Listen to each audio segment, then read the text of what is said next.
रहीम अस्सलाम वालेकुम व्यूअर्स, कैसे हैं आप? अल्लाह ताला आपको खुश रखे, आबाद रखे, आमीन। आज जी हम बना रहे हैं रशियन सैलेड, मैक्रोनी सैलेड, जो भी इसको नाम दे। बहुत ही मज़े का ये बन के तैयार होता है। शादियों की डिश है, पार्टीज़ में अमूमन हम इसको बनाते हैं, तो इफ्तार पार्टी में भी ज़रूर आप इसे ट्राई कीजिए, या फिर अपने घर में जब रोज़ाना के बेस पे हम सैलेड या फिर फ्रूट चाट बनाते हैं तो इसको भी आप अपनी रेसिपीज़ में शामिल कर लें। बहुत ही मज़े का ये बन के तैयार होता है और होममेड सारी सब्जियां हमारे घर पे मौजूद होती हैं, फ्रूट्स वगैरह भी घर में जो चीज़ अवेलेबल है उन्हीं से हमने बनाया है। इसको बहुत ही अच्छे से ये बन के तैयार हुआ है। चलिए इसको बनाते हैं।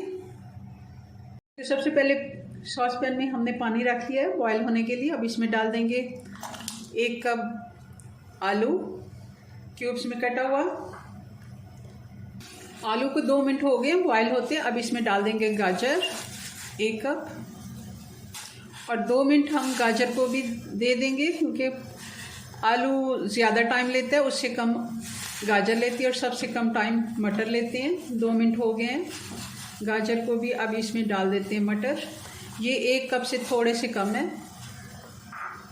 ये भी हम डाल देंगे। सब्जियां हमारी बॉयल हो गई हैं, तकरीबन इनको 10 से 12 मिनट लग गए हैं टोटल। और इस तरह एक ही टाइम में ये सारी सब्जियां कुक हो जाती हैं। मैं इनको अब छान के अच्छे से ठंडे पानी में इनको रख लूँगी ताकि अच्छे से ये ठंडी हो जाए। एक बड़ा बाउल ले लेंगे और इसमें डाल देंगे, ये मेयोनीज़ है 3 खाने के चम्मच, ये डाल देंगे।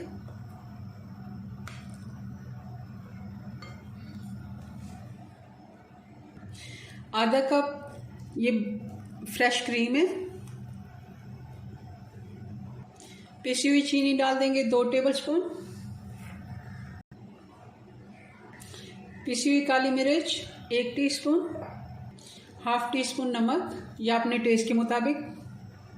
अब अच्छे से इनको मिक्स कर लेते हैं सारी चीज़ों को अच्छे से मिक्स कर लिया।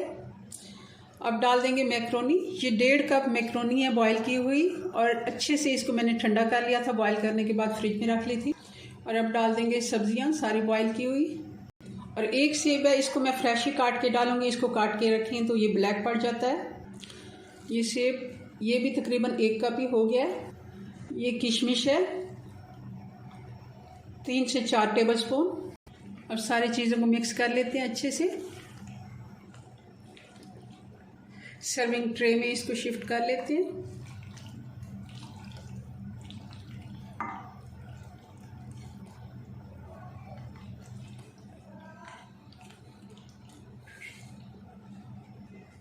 थोड़ी सी सब्जियां भी हमने ऊपर से डाल दी हैं डेकोरेशन के लिए, और थोड़ी सी किशमिश डाल देते हैं, और 2 टेबलस्पून हमारे पास कटे हुए बादाम है, ये भी ऊपर डाल देंगे जी। तो रशियन सैलेड बन के हमारा तैयार हो गया। बहुत ही मज़े का ये बनता है, ज़रूर आप इफ्तार रेसिपीज़ में इसको भी ट्राई कीजिएगा। चलें जी, अपनी दुआ में याद रखें। मिलते हैं नेक्स्ट वीडियो में नई रेसिपी के साथ। तब तक के लिए अल्लाह हाफिज़।